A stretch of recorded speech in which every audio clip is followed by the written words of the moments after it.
welcome back to another episode of Flipping the Barrel, a podcast where we interview leaders in the energy space to uncover and find out more about their careers and life journeys. Before we get started, don't forget to sign up for our bi-weekly newsletter where we provide career tips, industry blogs, and information on our upcoming events and much more. Today, we have the pleasure to interview Agnieszka, who is currently the SVP of People and Social Engagement at TotalEnergies based in Paris. She began her career at PSA Peugeot in Poland, which is a car manufacturing industry.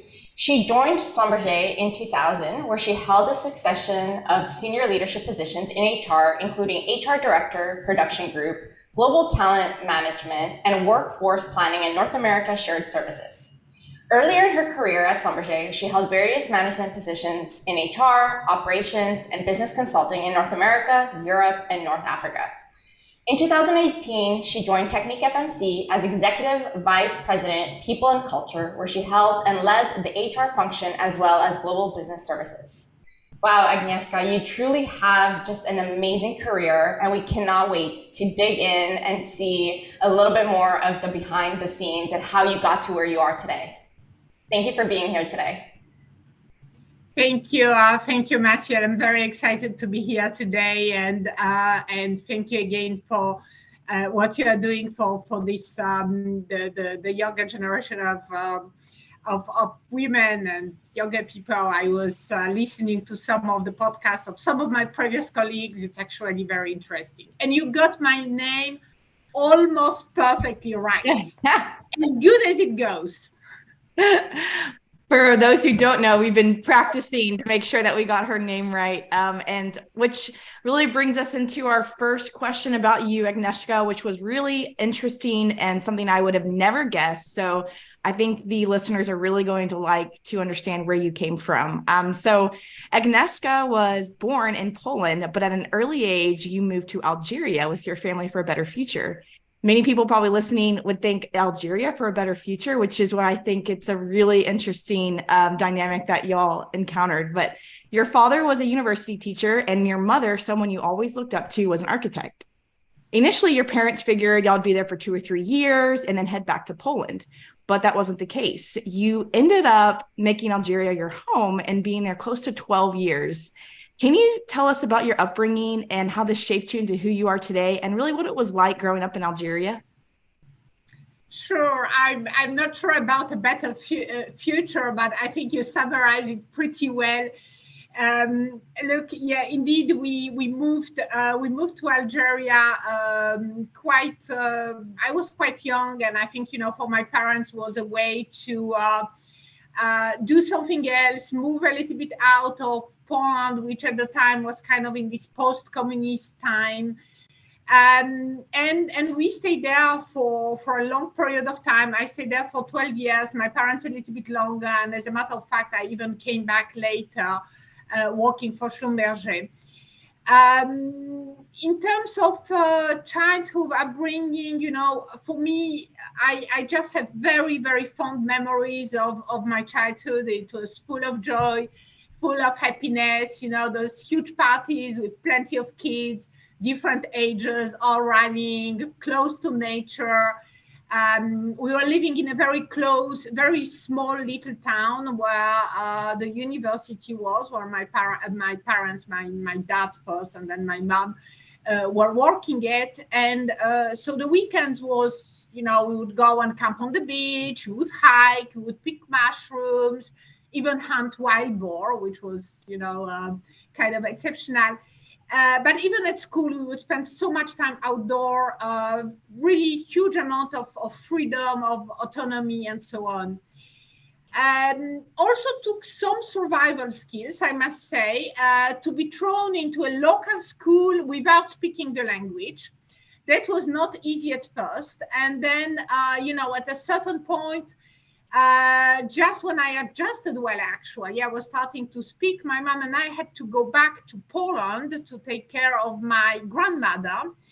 And I had to readjust again to a very, very different reality, to a Polish school system, Once again, post-communism times, so very formal, very structural. We would, wear those gray uniforms and sing the national anthem. So just the opposite of my little school in the little town in Nigeria. I didn't like it, to be very frank with you. And then, back to Algeria into a boarding school this time. So lots of kind of adaptation, basic survival skills, if you will. But I think, this is where all the diversity, equity, inclusion topics, they so much resonate with me because in a way, I never really felt like there was a place or a country I belonged to. Maybe Houston felt a little bit like home. But, here I am in Paris again. So I love that you mentioned that. And especially with young families like yourself that move a lot as they're growing up, it's true. You're always the outsider. You're always a new child in school, etc. But to your point, it's shaped you into becoming who you are today, which now you can move across the world in different of your roles. And you're equipped, to your point, you're equipped and you're ready to do it because it's part of your DNA now. So we wanted to talk about your aspirations as a young girl. You wanted to be like your mother. You wanted to follow her footsteps, become an architect. However, she discouraged you to go into architecture because it didn't pay well and she just wanted a different future for yourself. Finances were always tight in your upbringing and your mother wanted you to have a better financial outcome with your career choices. So she was, telling you not to follow her footsteps. And we wanted to talk a little bit about just at that age when you're trying to decide what you want to do, what degree you want. It can be very difficult, especially because you don't know what you want at that age. And there's a lot of external and internal pressures to find the perfect degree and that you have to decide what it is that you're going to do for the rest of your life. Can you tell us a little bit about just that journey of yours to figure out what you wanted to do? Because it took a little bit of different paths and you ended up in communications. And now you have a daughter yourself who's currently going through trying to find her career path. What advice do you have for those going through it and feeling like they need to have an answer? Yeah, so indeed, my path into getting a university diploma was certainly not the most straightforward, and probably, I would say, to be perfectly frank, a little bit random, probably driven more by what I could afford and some of the bad advices I was given. That's what I really wanted to do. But that being said, it was not very clear to me as well what I wanted to do. There was this architect moment at a certain time, but was never really a passion for me. Like some people have a dream and they stick to it, and for me it was always, I just didn't know.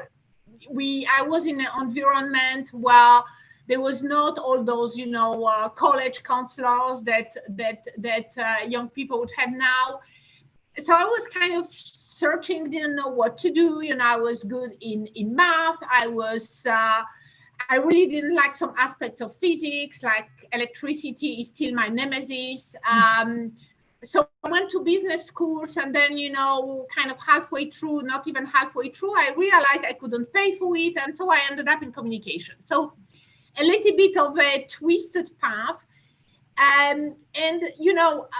So I did always envy people who were like, once again, having this dream on I want to be a doctor. And, and you have very determined, very driven people who know what they want to do. That was not my case. And I think, the reality is that not everyone is like that. Not everyone is, knows exactly what they want to do, and there is lots of pressure to know what to do, and there is lots of pressure we put on ourselves to define what we want to do, and sometimes a kind of more opportunistic approach can lead to almost equally or sometimes more successful career. So it's not what works for some does not necessarily work for the others, and different paths could lead in a way to exactly the same outcomes. So what I tell my daughter today, who just turned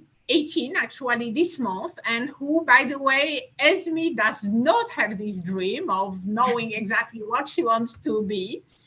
So I'm telling her, leave the options open, seize the opportunities, work hard, obviously, and be curious, and you will figure it out. And I think that's kind of this open-minded attitude is important. So, by the way, she's going to Canada and she's studying engineering. But, engineering, it's a very open option. So it kind of ticked the boxes as well. And we will see. Maybe she will be a lawyer, or maybe she will work in HR in the future. But as I said, I think there are different paths, and you can kind of get at the same end or different ends. I really like that you mentioned the advice that you gave your daughter, especially in times like today. It's okay to have an open mind, and it's okay to not be aware of where you want to be. And your story really tells about that, especially from the beginning, from going to college and changing what degrees you were going to take, to then also getting your first job, which was at a popular car company at the time. And you spent majority of your time there right out of college, and you started with HR. So you did get your communications degree, but that doesn't always mean that HR will be your first role, but it was for you. And then 4 years later, you worked for SLB in Paris in their HR division as well.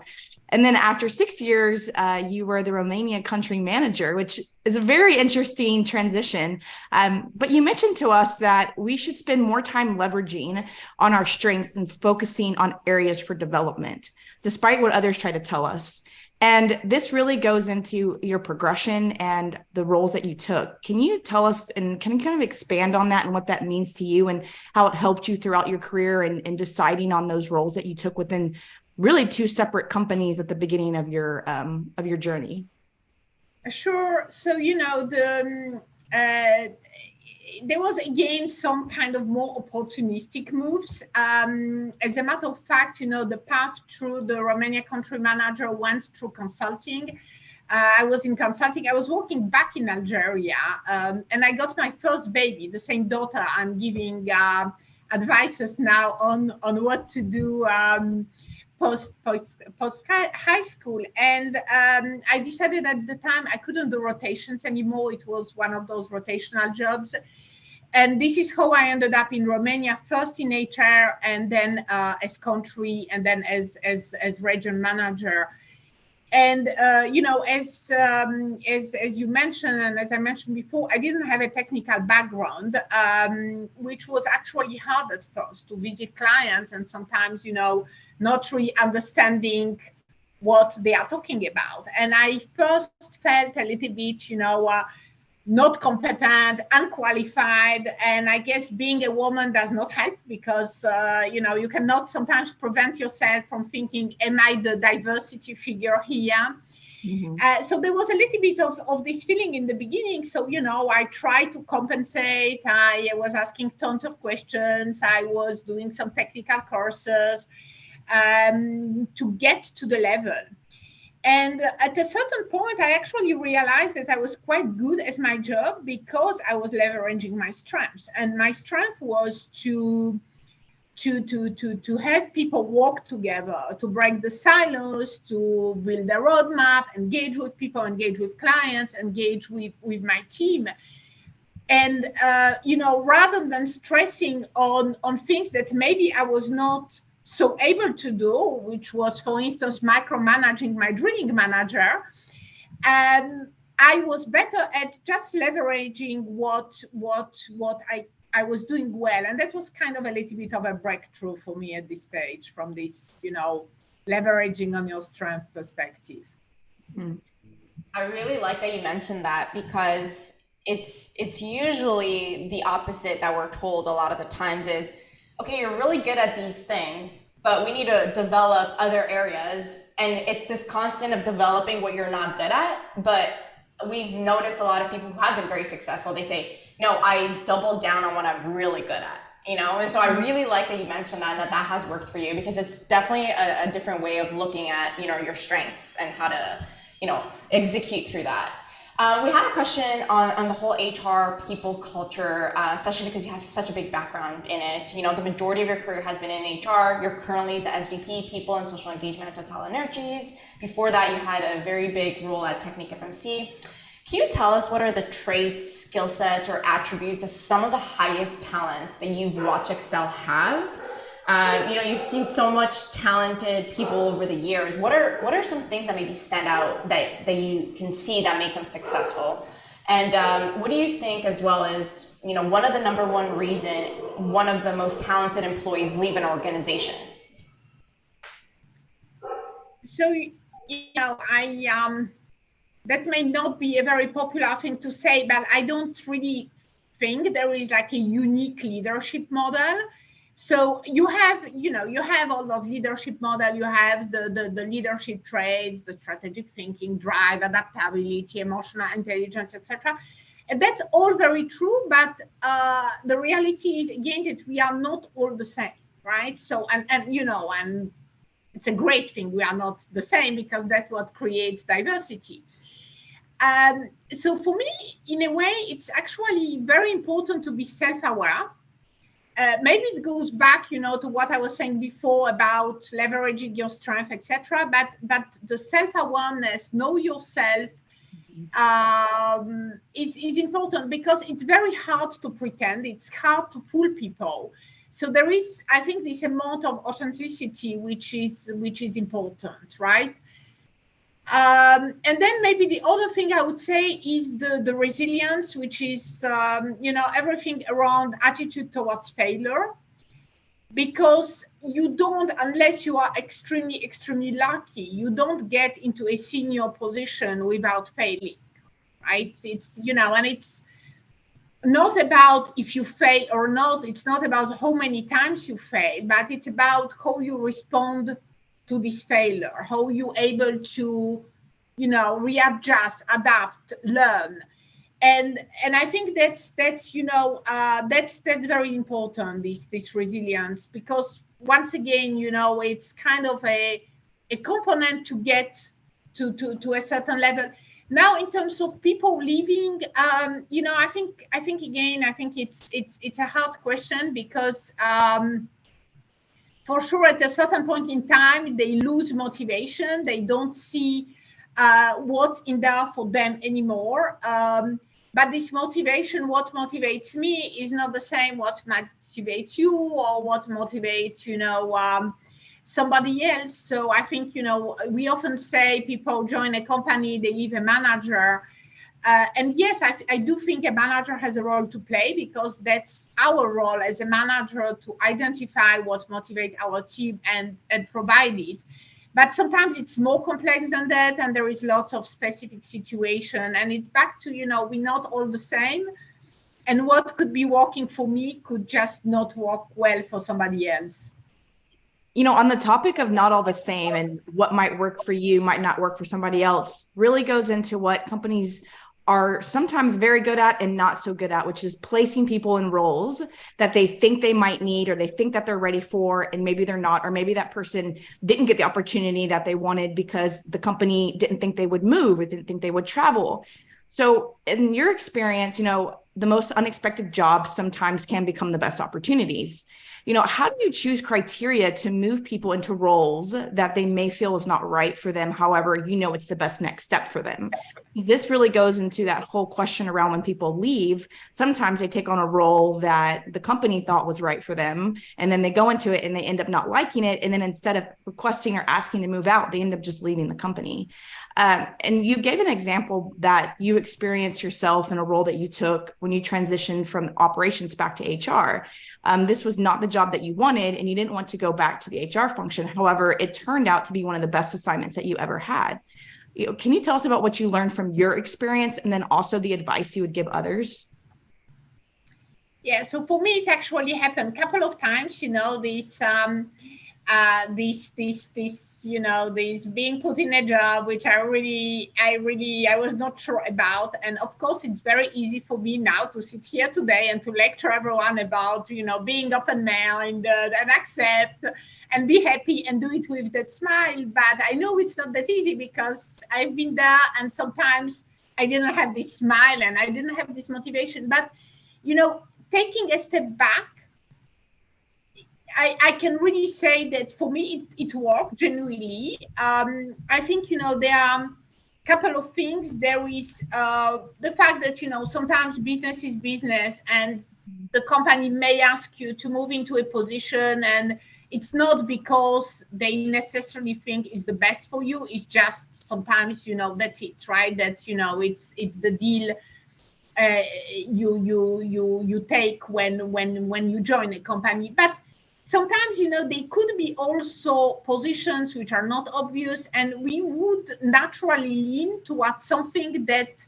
we think suit us, or we think because, you know, we think we have those strengths, or we think we have those capabilities, or we think that's kind of a check the box position that we have to do to our next progression. And, you know, and sometimes being put in actually a position which is not the one that we thought was the best for us, it just gives a different perspective, right? It develops some new skills because that's not the position we would naturally lean towards. Mm-hmm. So I did learn to be open-minded, because once again, you know, for me to work, I was always positively surprised. And as you said, some of my best jobs were the jobs I was not expecting. You know, was a move back to HR, was a move, you know, when I took the talent manager job for Schlumberger, SLB, Schlumberger at the time, which, you know, I was not so convinced. Working in corporate, a little bit away from business, was a fantastic job that, you know, gave me a very different, very global, very strategic perspective. And, you know, the last thing I would say, you know, a job is what you do out of a job. So you can always add a personal touch. You can always go the extra mile. And, you know, once again, leveraging on your strength, and you may end up having fun, and you may end up differentiating yourself in this job, and you know, differentiating yourself from your predecessor, because you would not do it the same as somebody else would do it. So, you know, I think it's back to kind of this being open-minded. Try it. Now, you know, I absolutely do not encourage people to, you know, be miserable. So if, you know, if really you give it a try and you can genuinely say that you were open-minded when you gave it a try and it's still not working after a certain time, yeah, I think, you know, it's good to raise your hand and say, I'm not happy. I want to move on and do something else. And typically, you know, that type of situation is absolutely being accommodated, considered, and so on. But before saying no, it's, you know, it's good to have a look first and give it a try. That's great advice. Thank you for sharing that. So talking on that same, you know, path of speaking up, there is a question that we had tailored around a LinkedIn post that you shared and you commented. And so you mentioned it's very common for employees to keep quiet when disagreeing with someone, especially at a higher level than them. You know, we often overplay the risk of speaking up that we forget to consider the risk of not speaking up, which is, in my opinion, very common, especially at a lower level in the company and as a female. You're a great believer of the importance of speaking up, voicing our opinions. This is what drives a diversity of thought, which is key, right, to a healthy, innovative culture. On LinkedIn, when you posted it, you mentioned that you personally like being challenged by your team members. It helps you tackle problems, structure ideas, and decide the way to move forward.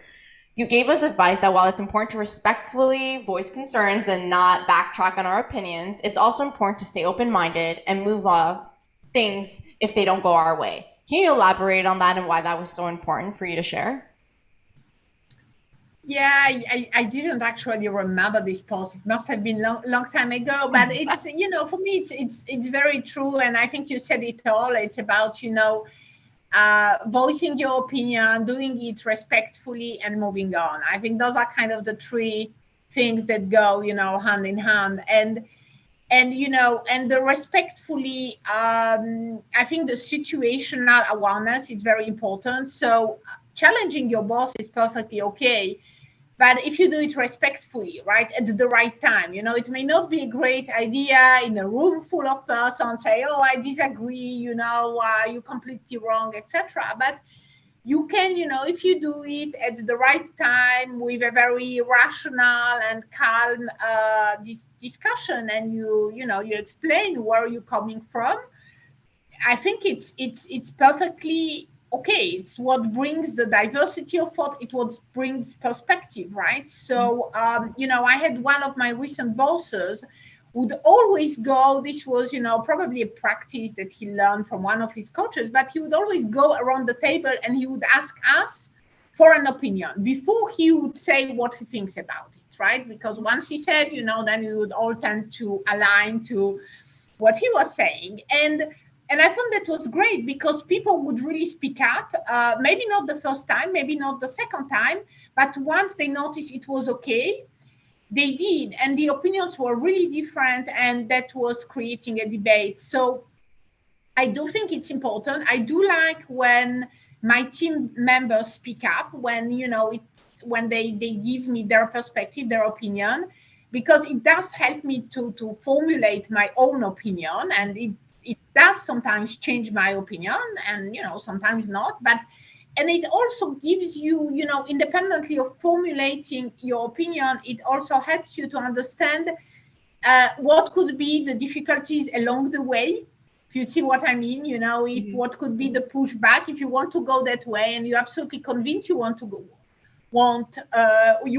that way, talking to people and hearing what objections they may have helps you as well to anticipate, those potential pushbacks. So I think, you said it now, I do personally think it's important to move on and not get stuck in your idea. Again, depending on the circumstances, right? If you just, create a startup and you believe in your vision, I think, that's great to stick to your idea. But if you work for a company, sometimes, as senior managers, senior executives, we have limited amount of time, we have limited amount of energy, and kind of, dealing with someone who is stuck in a place, stuck on an idea, takes a lot of energy, and we could spend on something more constructive, right? And there are also situations where you don't have the full perspective because you don't have all the information you need, and you don't know what could justify the decision you disagree with, right? So it's, so there is a point where you have to move on. And if you don't move on, then, maybe consider other opportunities. But it's very hard to, to have, as much as I love, the challenging, the perspective, having too much of kind of negativity friction is also hard to manage. Yeah, no. And on the subject of moving on, it really comes to us to ask you, 18 years at Schlumberger, you decided to leave. And to that point of, when do you find that it is the right time, that maybe you're not in the right situation or you're not in the right role? And you always, since a young age, felt your overall happiness and work satisfaction were crucial in your life choices, which we also fully align with and believe in. How do you know when it's time to walk away from a company, a position, or even a manager, especially when you feel so tied to it? Just recently, people always are leaving companies, and, they come out and they say, I've been here for 25 years and I feel like it's a part of my family, and now I'm leaving and I don't feel like myself, but yet they feel that is the right choice and they end up flourishing and having a great role afterwards. But that initial step forward is really difficult. And how does somebody know that it's time for them, and that, going and taking that risk is worth it? So leaving Schlumberger, we should say SLB now, but I'm still, when I left, it was still Schlumberger, so I'm allowed to say Schlumberger. I think it was really a very, very hard decision, and I very much apprehended the day where I had to really break the news. Or was not really breaking the news because it was, a ongoing process, but confirmed my decision to my two bosses, who are, by the way, wonderful managers. So this was certainly not the reason that pushed me to leave.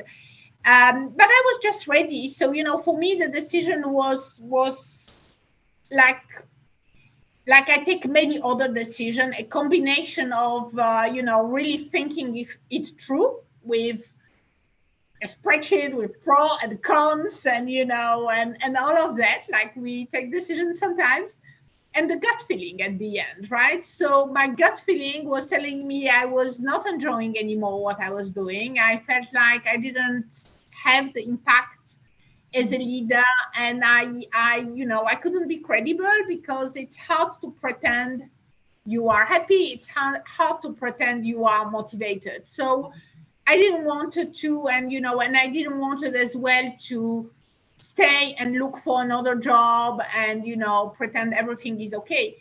And, on the other hand, my spreadsheet was telling me, number one, I can do it. So, financially, my husband was working, so I could afford to take a break and leave without having a job lined up. And, career-wise, it was making sense, because I was at the level where I could kind of go on, do something else, discover a different company, get some different perspectives. So it was really the combination of both.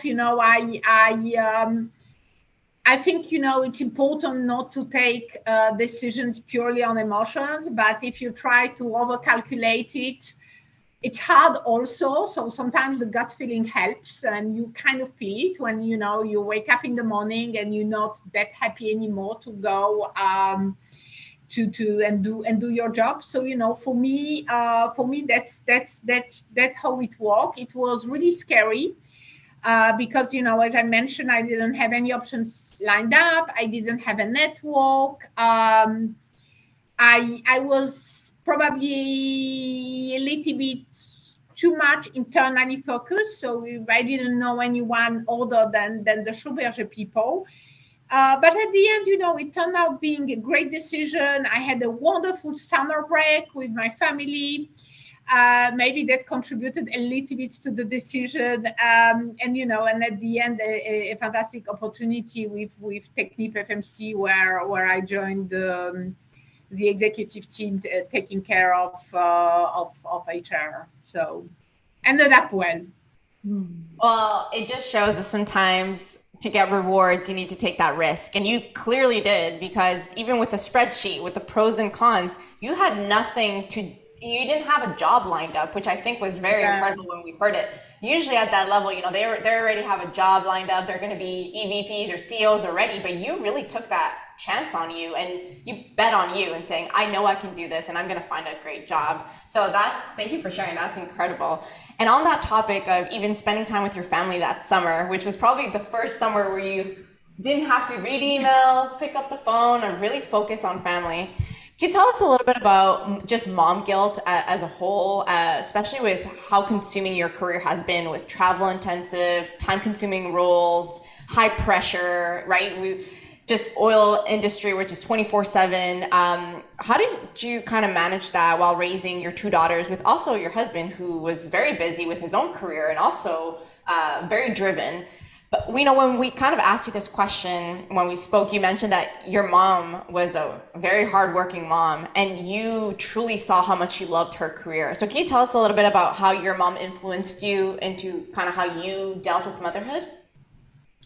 Sure. So, indeed, I think for me, she was a great role model from that perspective, because she was always quite active. She absolutely loved her job. And, even when we moved to Algeria, initially it was for my dad's job, and, and she found very quickly a job without speaking the language. So, she managed, she started to work at the university teaching architecture by memorizing her lectures, because she didn't speak the language enough. So, but she was, so she was, she was there when I needed her. I was maybe I had a nanny who would spend lots of time with me when I was a little kid, and who would pick me up from school. But really, I didn't feel none of it altered my relationship with my mother from that perspective. I would say, she was there when I needed her. And I was always very proud of her that she had this career. And, she ended up raising two very independent daughters. My sister, has her own career. And so for me, I would say, and obviously when you have such a role model, it helps because, once again, it didn't alter my relationship. But for me, it's important. It's about stopping this mom guilt because, it's okay if you miss a school performance, but it's even more appreciated if you make the next one. It's when you show up the next time, the kids are like, "Oh, mommy, you're here." So I think it's important to give ourselves credit for that, and so kind of stopping the guilt. Asking for help is important. So I was lucky, you mentioned my husband. My husband has always been supportive. We kind of managed this dual career, and he's been always kind of picking his part of domestic duties, kids duties, and we'd always do it the way where, when it was make sense for me to take on more, I would. When it was making sense for him to take on more, he would. So there was never, we always kind of worked together. We had lots of support, a morning nanny, an afternoon nanny, a night nanny when we were both traveling. But at the end, once again, I think I felt, I managed to be there. And what's important as well is to be very clear about the priorities. When is the one school performance you do want to show up, and you may miss many, but there is one you want. And just a little anecdote. I remember at a certain point of my career, I had a very demanding boss and a little bit micromanaging. And I had this appointment for one of my kids, which was every Thursday at 2 p.m. And it was like a 2 hour appointment. At the time, there was no working from home. So, it's not like today where you can just work from home and, flexible hours. At the time was not really that much. And I very much apprehended that in the beginning. Is like, how it would look like. I think, again, the guilt, not the mom guilt, but like the professional woman guilt. And, and at the end, I decided this was the priority for me. I was extremely transparent about this, didn't try to sneak out of the office or so on. Just, being transparent, and it worked to the point that, my super demanding boss, on Thursday, he would, when I was late, he would go and say, "Hey, you have kids appointment, go, leave." And so, I think you have to kind of set priorities. I would say, I probably disagree with the "you can have it all." Yeah.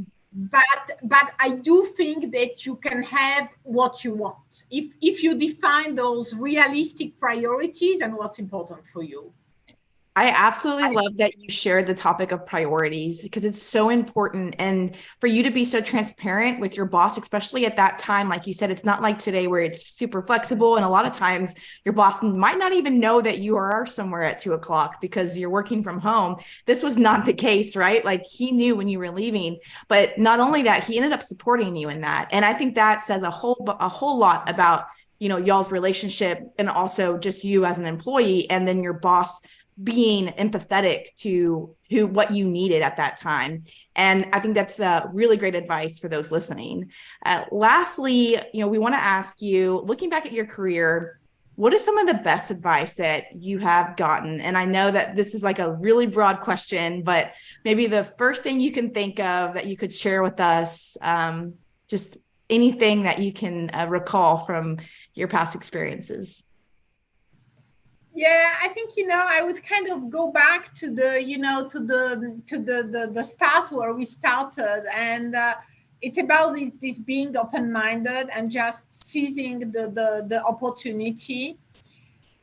Because I do see, and that's maybe in my role as well as HR, I do see so many people stressed about this career path story, right? Because they were told, you need to map your career, you need to define what's your next step, etc. And I'm not saying don't do it. I'm just saying, it does work extremely well for some people, but sometimes it just does not work. And, life just goes on and things happen. And this seizing the opportunities being open-minded and making the best out of it, I think it's really, really important. So I would say, that's kind of my point. And then, I think the knowing yourself is important as well. You see actually more and more management courses, classes, training, etc., starting with self-awareness. Mm-hmm. But I think, I think it's back to the authenticity a little bit. It's really hard to pretend. It's really hard to try to, hide all those weaknesses. You can hide a little bit, but it's hard to hide it all. So it's probably better, to once again, leverage on your strengths and just be yourself. And sometimes, in some situations it may not work, but in many situations it will, and at least you will be in situation that kind of fit with, who you are and who you want to be. Mm-hmm. So and I think the failure part is important as well. For me, it's again how you recover, how you respond. It's the resilience. It's almost impossible that you don't have any failures at a certain point in time. In life, in career, in everything. So I think those would be kind of the main point. And maybe, the last is and you're not doing it alone. No one does, unless very kind of special areas and so on. So you're there because also of the others. You're there because there are some managers who took the risk of you, because your team supported you, because your peers supported you. So I think it's important also to give back. There is kind of this level of generosity, of recognition of the others, network as well. I think that would be, maybe the last advice because I think it helps. It helps you, it helps the others, but also, it pays back, to be very frank, sometimes, to have this network of people that you supported and whom one day will support you back. So I think those would be kind of, I can go on and go on and go on, but it starts to get really boring, and no, and you try to focus on kind of my main thoughts around that. No, thank you so much. I think ending it with that, with taking risk, everybody's going to fail, and understanding that being authentic is super important. And most importantly, like, you are not alone, and you don't do it alone, and nobody was successful by themselves. And your story really shows and tells that. But also, just at the end of the day, if you are authentic and you do fail, it's a lot more easier to recover than if you're trying to be somebody else and you fail. So I think pulling that full circle was just, very, very great advice. So we're really, really happy that you came on today. And thank you so much for spending the time with us. Thank you very much. I love what you just said at the end, about better to fail if at least you fail being yourself, right? It's great comment. Thank you very much for having me. It was a great discussion. Yeah, thank you. And for those listening, please like, subscribe, leave us a comment, follow us on LinkedIn, Instagram, and we do have TikTok now, so you can find us everywhere. So thank you again, and stay tuned for the next one.